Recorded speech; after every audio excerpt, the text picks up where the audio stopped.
Welcome, everybody, to another episode of the Lost Coast podcast. Today, we got a very special guest with us, Wendy VanCamp, and she is a speculative poet and a poet laureate emerita. Welcome to the show, Wendy. Well, thank you, Cory. It's good to be here. So, Wendy, tell us a little bit about how you've got yourself to where you are today. I mean, being a poet, you don't hear that very often, people being poets and being that is a profession somebody's in. Tell us a bit how you got started in that. Well, I kind of became a poet kind of by accident. And, as I talk to other poets, I find the accidental quality is not necessarily uncommon. um, I was an artist back in the day. And one of the places that I did my sales was at science fiction conventions because they have art shows which act as boutiques. They handle your sales. You don't have to be there. So at the beginning of the convention, I went to the art show and dropped off all my artwork. And then I came outside the art show and I sat down in the courtyard. It was a very hot day, as it usually is here in Southern California. And I realized I'd like to stay for a networking event that was in 2 hours, but I had nothing really to do. I wasn't going to stay for the convention. I would come back at the end and just pick up what art hadn't sold and take care of my paperwork and all that. So I sat down, and right beside me was a sign that said Sci-Fi Koo Workshop, and it looked like it was about to start. And I had no idea what Sci-Fi Koo was, but I did know that the room was air conditioned and there was cold water inside. And I went, that might not be a better place for me to be instead of out here in the hot sun and in the heat. So I went in, and there were a couple of people milling around on the side of the room, about 8 or 9. And I go, oh, good, I won't be all by myself. So I poured myself some water, found a chair kind of in the back of the room, and waited. Eventually, a woman from the group went to the front of the room and looked right at me, and she said, hello there, I'm the instructor for the Sci-Fi Koo Poetry Workshop, and you will be my only student. And I kind of went, well, wait a minute, who are all these other people on the side of the room? And she goes, oh, these are just friends of mine. They're all editors of national poetry magazines. I hope you don't mind. And I kind of went, oh my God. And I wanted to run through that door as fast as I could. I was not a poet. The last time I did any poetry was maybe back in high school, at least 20 years before that point. And, I kind of froze. But then I thought to myself, this woman wants to teach this class. She wants to do it in front of these people who are very important to her. And I had nothing better to do. Why not do the class? So I did. I sat there and I listened to her methods of how to brainstorm sci-fi Koo poetry, which, by the way, is science fiction themed haiku poems. And then at the very end, she asked me to write a poem based on these methods. So I wrote my very first haiku poem, and the first poem I'd written in at least 20 years, maybe longer. Um, then she went up to the front again and says, now I'd like you to read your poem to the class. And I kind of went, what class? I'm the only student here, right? But I decided to just continue to play my role as student. I stood up, I read the poem, and then I sat down, and she started to do a critique of my poem. As she did so, one of these editors happened to be sitting nearby. She leaned over and she whispered into my ear, I loved your poem. I'd like to publish it. I'll pay you. And that, my friends, is the moment I became a speculative poet. I specialized in sci-fi coup for the first maybe 5 or 6 years of being a poet. In fact, the book behind me, The Planets, which was nominated for the Elgin Award twice, is my debut poetry collection, and it's all science fiction and science-based astropoetry. And it's the book that led to my becoming a poet laureate. Um, my story about becoming the poet laureate is kind of different. I it's kind of hard to explain how I got started. I'm going to need to backtrack a little bit if that's all right. Absolutely. Um, back in about, I'd say 2014, 2015, I had just published my first debut novel back in 2014, but I was growing very ill. I was suffering from a lot of fatigue. I was having trouble remembering things. My weight just ballooned and I was out of control. I didn't know what was wrong, but one day I was at a show and somebody came up to me and started talking to me as if they'd known me for years. And for the life of me, I didn't know who this person was. And it took me 20 minutes to suddenly realize I had known this woman for years. We conversed regularly. There was no reason for me not to remember who she was. And at that point, I became very frightened. I didn't, oh, excuse me, I have a little flyaway hair here. I was very frightened and I realized something was wrong. So I went to the doctor and it turned out I had just started with a new endocrinologist about my diabetes. She took one look at me and she goes, "You have Cushing's disease." And I go, "What? What the heck is that?" And she opened up a textbook and showed me a bunch of people with large stomachs and kind of, well, very stocky people. And she goes, "Don't you see the resemblance?" And I went, "Doctor, I mean, I'm from Ukrainian peasant stock. We all look like that. I mean, it's nothing different." And she goes, "No, no, no, no, you do. We need to do some tests." So she started me on a battery of tests. I found out that I had the beginning stages of osteoporosis. Um, I was uh, I was suffering from memory loss. I knew that, but little by little, all the pieces began to come together, and finally, I had an MRI done of my head. And sure enough, there was a tumor attached to my pituitary gland and it had taken over that gland's function and was pumping my body full of cortisol, a hormone that our body produces, but only during the daytime, not at night. But it's a very vital hormone. Without it, you would die within 24 hours, basically. But our bodies are not designed to take this hormone all the time. So I was not getting that natural resting that you get in the evening. And she said, "Well, this is it. You have Cushing's disease." Well, the cure was kind of frightening. It involved brain, surgery to the pituitary gland, going up through your nose into your brain, or just under the brain, actually. There's some danger of going blind because they go right near the optic nerves, and it does go near your ear canals too, evidently. It was a very terrifying thing to undergo. In fact, I know when went for my surgery, they had to call in the priest for my husband because he was so worried. At that point, I said, "What will be, will be. I may not wake up, but hopefully I will, and hopefully I'll get better." Um, in fact, when I did go through surgery, I think my only regret was that I hadn't finished the books I was writing. I go, "Damn, you keep, excuse my French, sorry, but you don't write, you don't finish writing your books, and here you are, you could die literally on a table, and your books would not be done." And for me, that was just more than I could bear. It really gave me a lot more incentive to focus more on my writing later after I went through this ordeal. So I went through the surgery.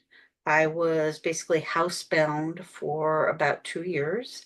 I could go out for maybe very um, short durations, and as long as I didn't have to walk. So I was still able to go to my local open mic at the Anaheim Library, which was only bi-monthly, and it had great handicap access. There was a wide ramp to get up there, an elevator to take me to where the open mic would be in the basement. And so I didn't have to worry about stairs and things like that. But otherwise, I had to stop going anywhere else. I couldn't go to the other poetry open mics that I enjoyed because I just physically couldn't handle it. There were too many cars. I had to maybe walk a couple of blocks, and I just was not able to do that. After the surgery, I lost my sense of balance, which unfortunately seems to be somewhat permanent with me. But I manage, and we'll get to that later. But believe me, this is my journey to becoming a poet laureate, believe it or not. While I was sick, my first 2 months, I sat on the couch, felt very sorry for myself. My doctor told me, don't cough, don't sneeze, or you might do something to your brain. Don't pick up more than 10 pounds because you might pop the seal we put in there. And all that was very terrifying. So my poor husband took over everything. He worked full time, he cooked, he cleaned, he took care of the shopping, he did everything. And I was able to just sit there and heal. And to this day, I'm very grateful to my husband and all that he did, because frankly, I don't think I'd be here if it wasn't for him and what he did for me. But that's what happens when you get married, right? You Yeah. do things for each other, and certainly I have cared for him when he was sick too. So it goes both ways.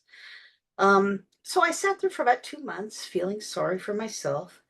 And then I thought to myself, I could sit here and keep feeling sorry for myself, or I could go the same distance in the house to my home office and I could write. Because I have a full computer set up. I have a room dedicated that I call my studio, that I do my artwork, I do my painting, my jewelry work, and I have a small corner set up for writing. And so I had a little trouble though with the writing. I couldn't seem to focus on my novels because my attention span was very short at that time due to the disease. I just couldn't seem to grasp longer projects. But I could write poetry because that's short. I could write essays because they're somewhat short. So I just started submitting essays out, and just about everything published. I think 2018 was the year when I published so much. It was like triple, quadruple what I normally would do, both in poetry and in essays. But I didn't really work on my novels because of the attention span factor. And during this time through 2018 and 2019, I only went out to two places, a writing group, because they had a back door that went directly to their meeting location. So I had to take one step, and I could get from my car barely to a chair to sit down and listen. I couldn't really walk while I was there, but at least I was able to go and be around people. And of course, the open mic, because as I said, they were very well set up for handicapped access. Well, as time went on in 2019, I worked on my book, The Planets. It was always an idea of mine to write about the planets of the solar system and to use them as inspiration for poetry. So my book covers the historical aspects, it covers their physical aspects, and I discovered that each planet was very unique in nature. Truly, they each are their own individual world. There's not really a lot of copying anywhere. And it was really a fascinating research project and a lot of fun to write the poems. And I wrote the poems all, yeah, in a notebook with a fountain pen at my local coffee house. Because again, I was able to drive just to my local coffee house, go the short distance in and sit down, and hopefully they would bring me a coffee, but if not, it was a short distance again to walk to get it. So again, my world was very confined, but I found ways to adapt and get around it. I can be very resourceful when I want to be.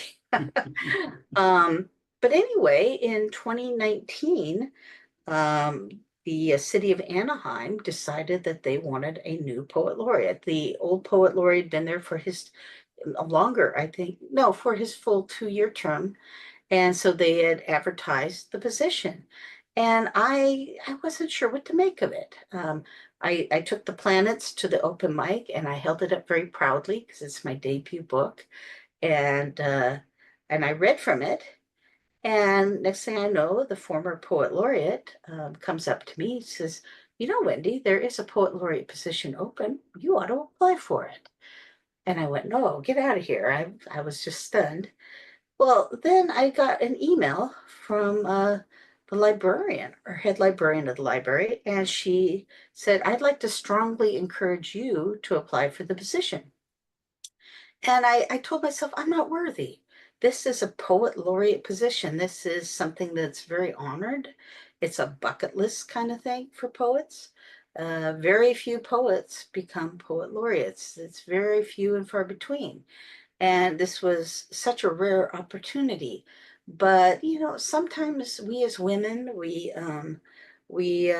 kind of disqualify ourselves before we should. We don't go forward, maybe, as some people might. And even though I'm usually more proactive, at that time I was just getting over my illness. I wasn't quite sure. I mean, I was able to do more at that point, but I was still pretty much disabled. And I kept asking myself, could I even do this job if they gave it to me? So I waited and I waited and I thought about it. And then the time period to apply ended. Well, I went, that's it. I guess I never applied. I guess that's it. It's just not going to happen. And I kind of shrugged and kind of was relieved. Well, then suddenly I get another email from the head librarian. We've reopened the position for another week. Again, we strongly urge you to apply for the job. And I wrote back and I go, I'm really not worthy. Yeah, my book won awards and that, but even so, well, not won, but was nominated for awards. Yeah, I guess I have published in magazines and journals all over the world. But I mean, it's me. I kept telling myself I'm too young for this. This is for someone elderly and statesmanlike and all that. And that's not me. But she goes, I've looked over your resume. You are qualified for this job. Again, we strongly urge you to apply. So I went, you know what? What the hell? And I asked a former editor of mine that I worked with at a magazine called Far Horizons. And I said, Kimberly, would you mind writing me a letter of recommendation? She was just more than happy to do so. And an author friend of mine who was an author at an author table that I managed for a organization. I used to do a lot of dealer room tables back in the day, and I was the person who took care of the book sales, made sure everybody had their sales permit properly done, and ran the table and things like that. Well, one of those authors came forward and wrote me a letter of recommendation as well. So I submitted all the paperwork and I kind of went, boy, I had no idea. I really did not feel worthy of the job. Well, then I ended up getting an interview, and I was interviewed by a staff of city council kind of people, not the actual city council, but people who run a lot of the committees in the city. Everybody had to have their word in.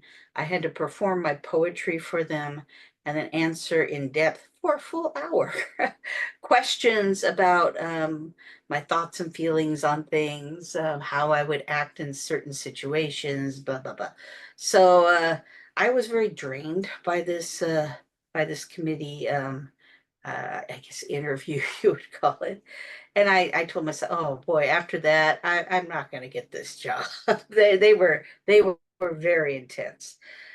So I go home and I hear nothing for months. And in fact, the former poet laureate, he came up to me, goes, have you heard anything yet, Wendy? And I go, no, not a thing. He goes, don't worry. I heard that they haven't had a quorum for their meeting and they're just delayed. Just give it time and hopefully something will come together for you. Couldn't say anything for certain. I'm sure. I mean, there were other applicants after all. Perhaps one of them was, it could be any of those kind of reasons. So finally, in March, I suddenly get an email from one of the people on the committee. And they go, well, Wendy, could you come down to the city council meeting and for our National Poetry Month? It's in 2 days. Are you available?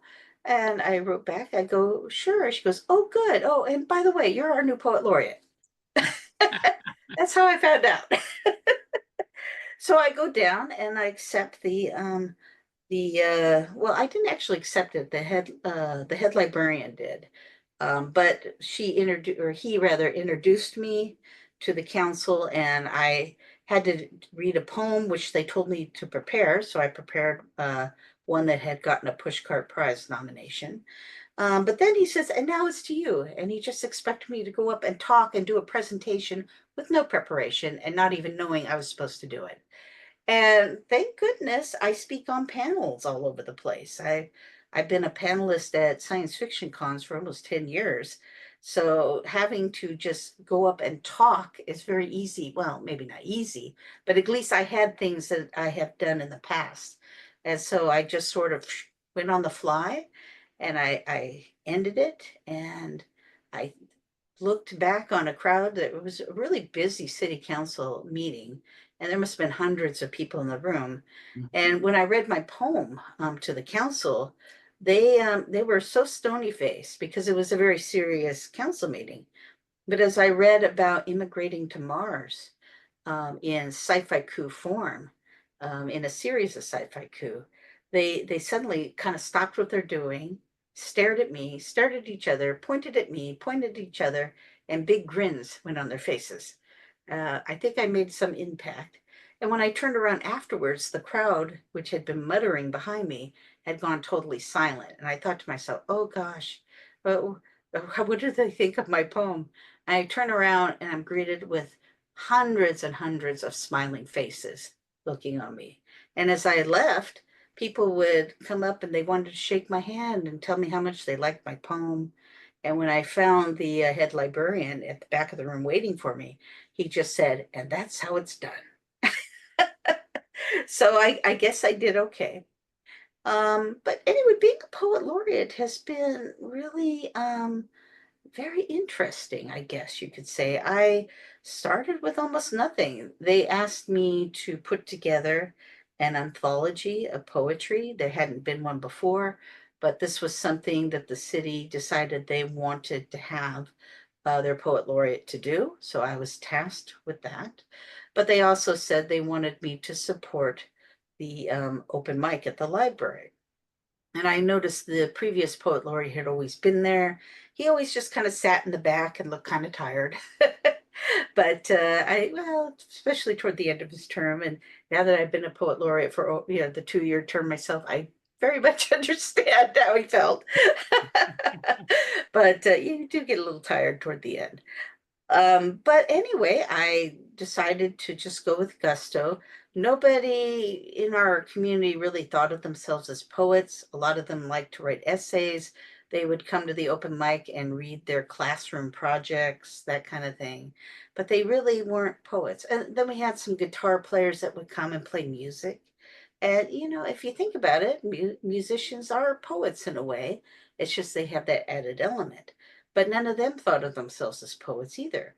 So I decided to mentor this community and to let them know that they were poets. They could be a musician and a poet. They could be an essayist and a poet, or they could just be a poet if they decided. So that was kind of what I did. And I sat in the back just like my predecessor did, but I made a point to reach out to anybody who came and to talk poetry with them or to talk publishing.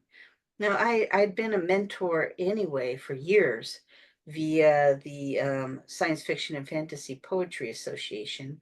I was so active in creating reading events for poets in our community that eventually they created a position for me at the association. They said, Wendy, you're doing this anyway. Let's just make you official, basically.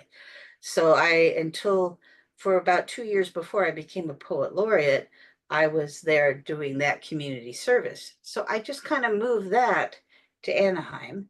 And unfortunately, because of the workload, I kind of left the SFPA, the Science Fiction and Fantasy Poetry Association. I'm still a member, but I'm no longer an officer there. And I put my focus into Anaheim. And slowly but surely, by answering questions and just being there every month and available to speak to, people began to reevaluate what they were as poets and how they wrote and how they should focus themselves. And then after my first year, I published the first Anaheim Poetry Review, which of course is an anthology of local poetry. I consider it a community project.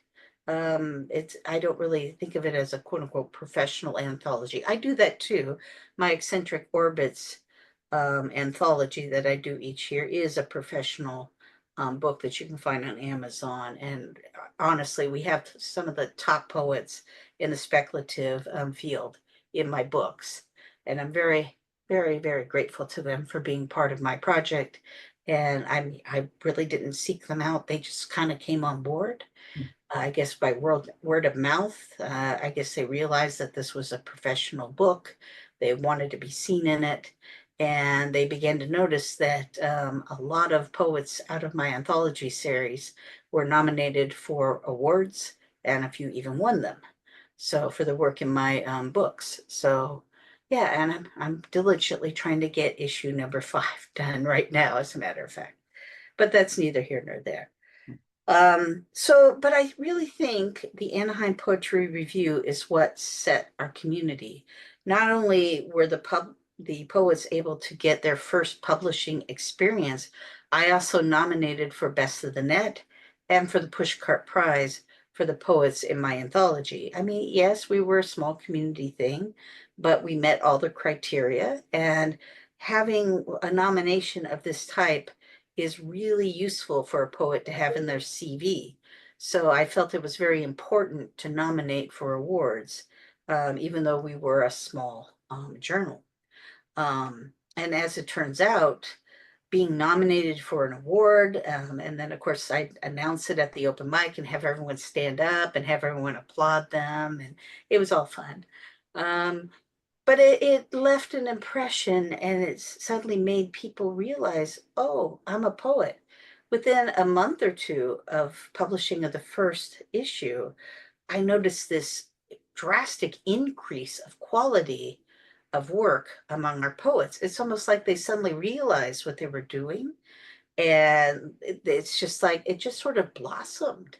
And from that point on, I think we were, the quality of work was equal to any of the more larger or more well-known open mics in our area.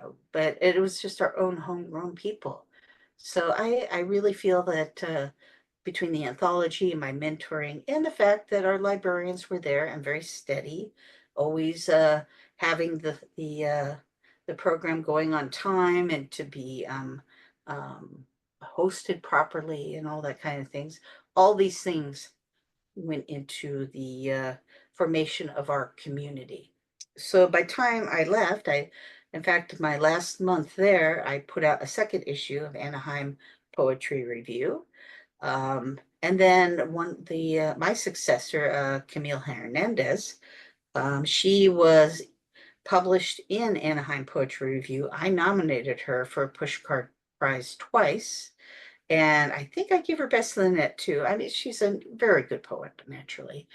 So she's deserving of those nominations.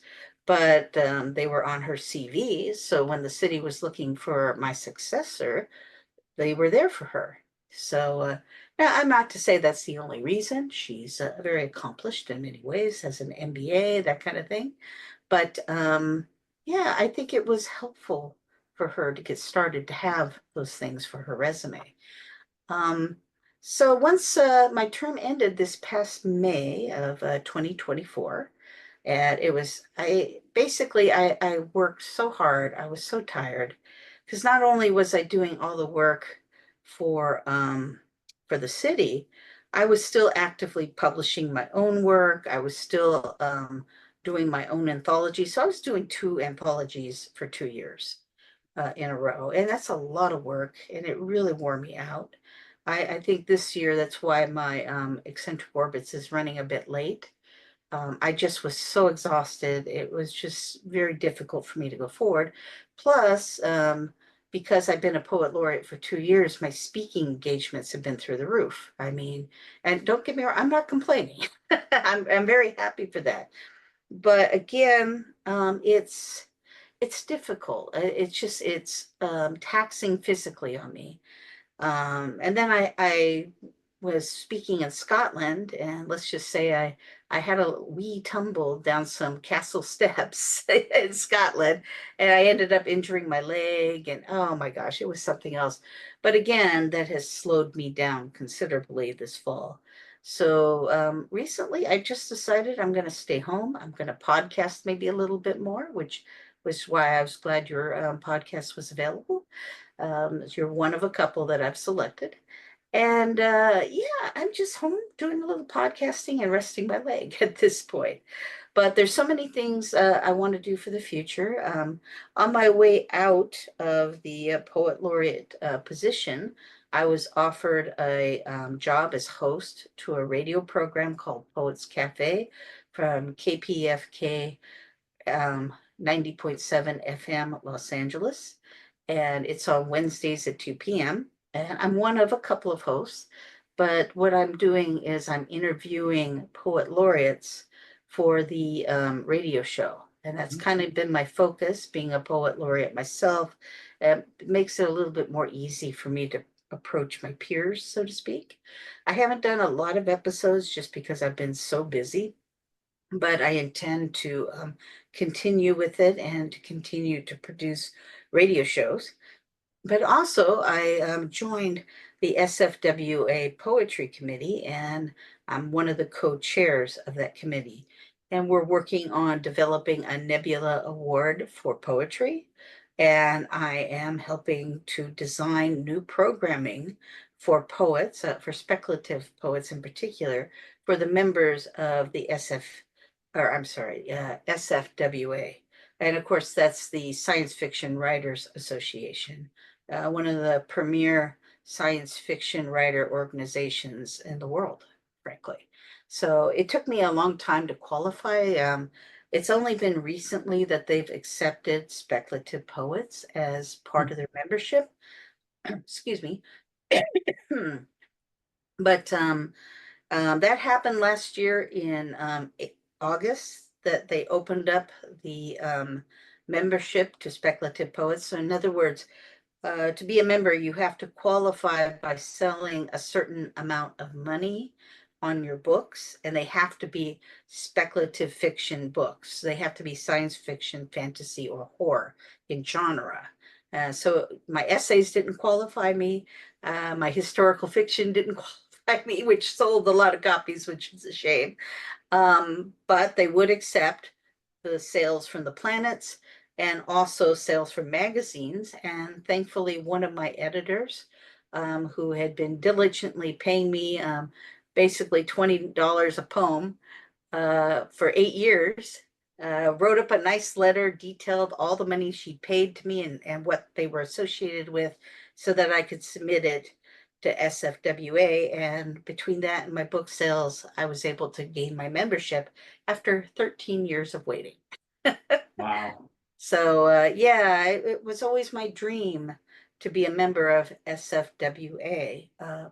It used to be a lot more exclusive than it is now, but I think this new era of inclusive behavior, of being inclusive of all people, and not to have such high monetary standards to get in, has been very helpful.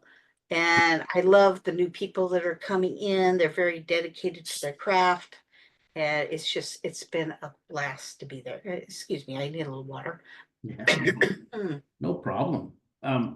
So Wendy, that the poet laureate, was that a paid position or is that just a strictly volunteer position? It is not paid.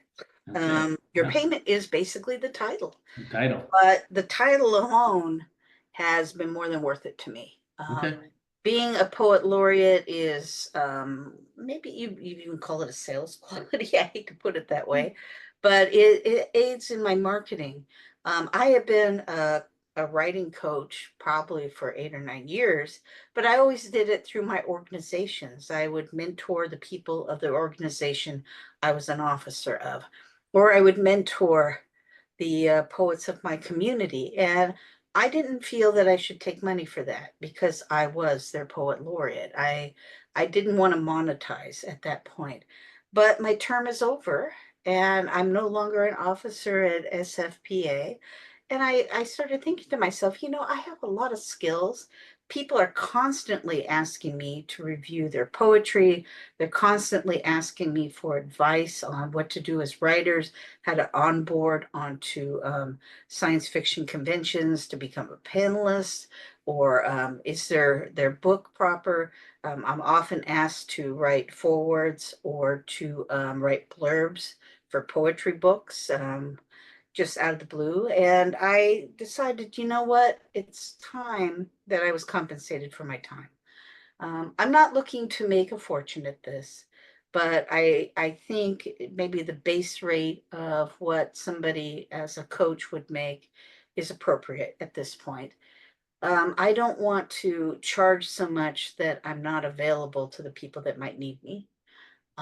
But I do want to compensate for my time. I do have bills to pay like anybody else.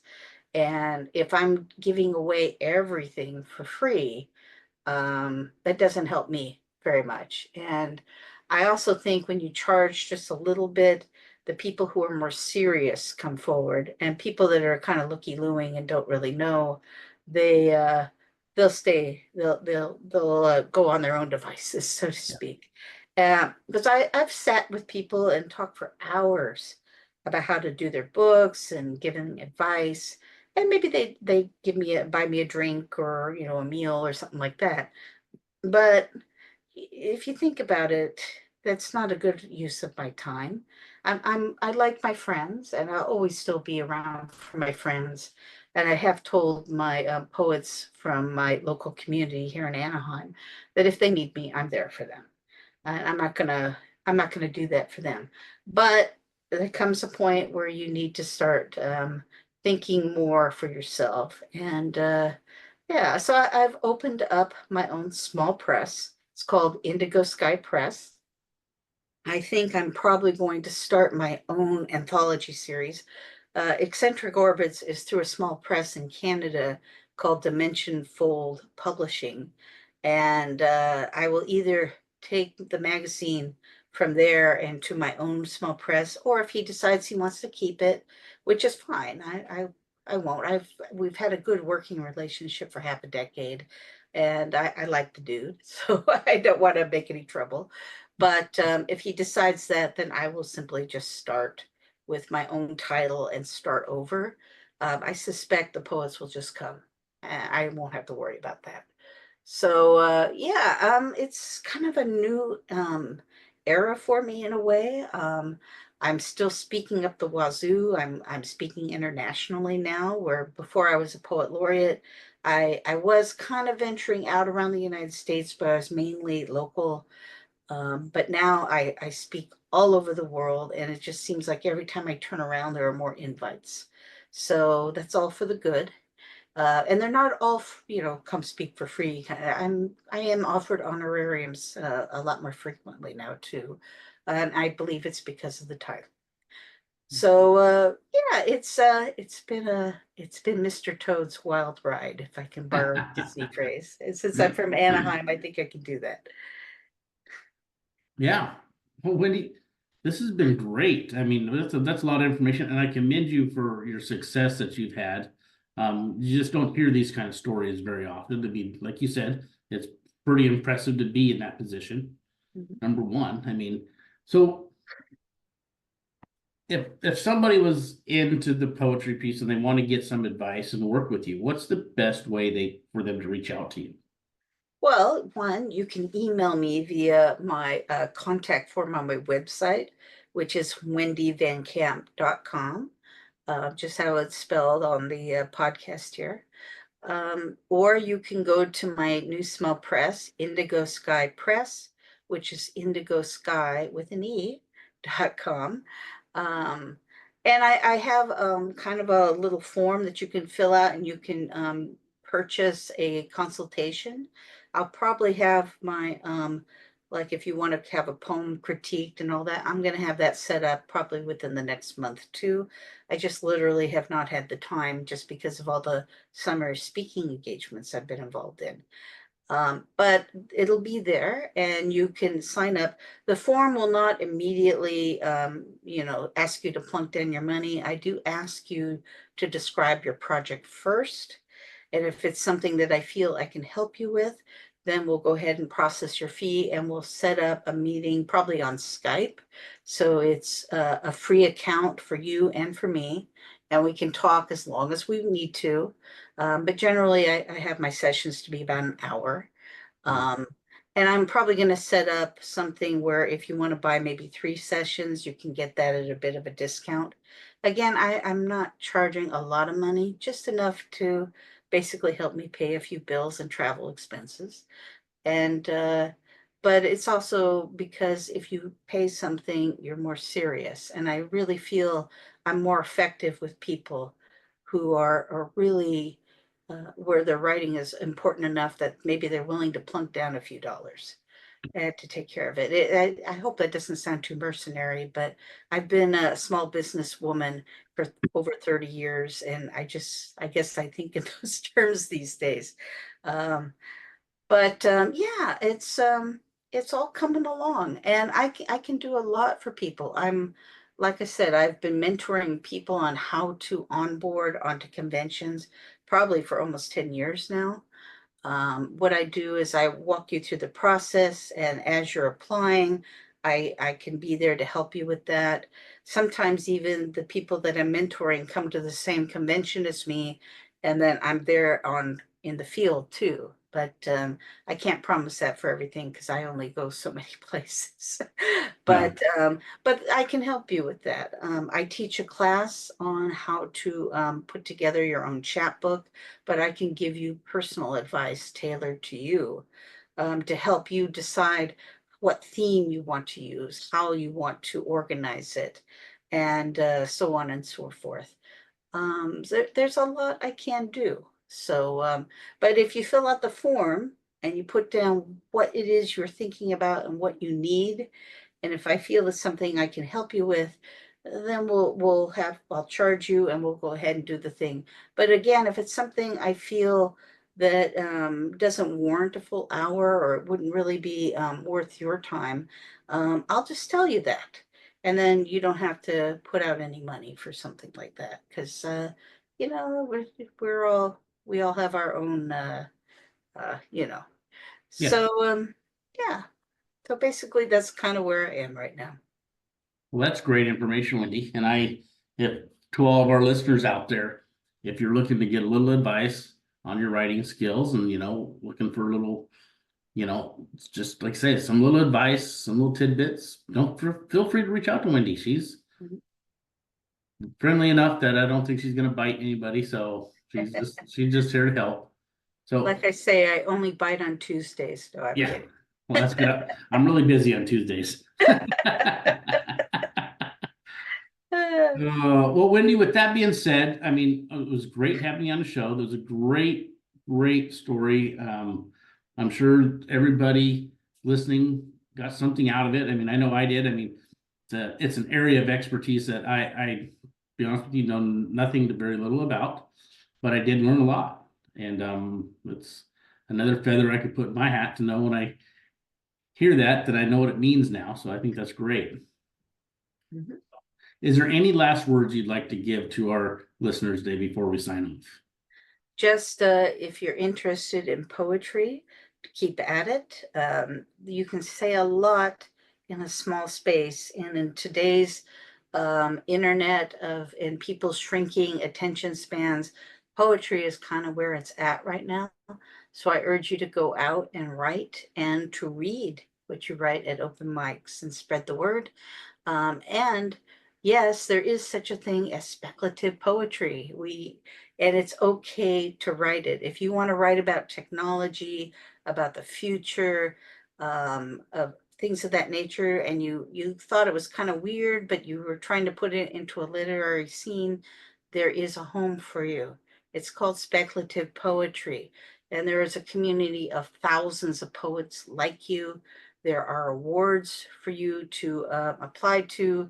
There are magazines that specialize in your poetry. So reach out and learn more. You'd be surprised what's out there for you. All right. Well, thank you for that, Wendy. And with that being said, this is the Lost Coast podcast. We appreciate all of our listeners, and we are signing off. And we thank you all for coming. Bye.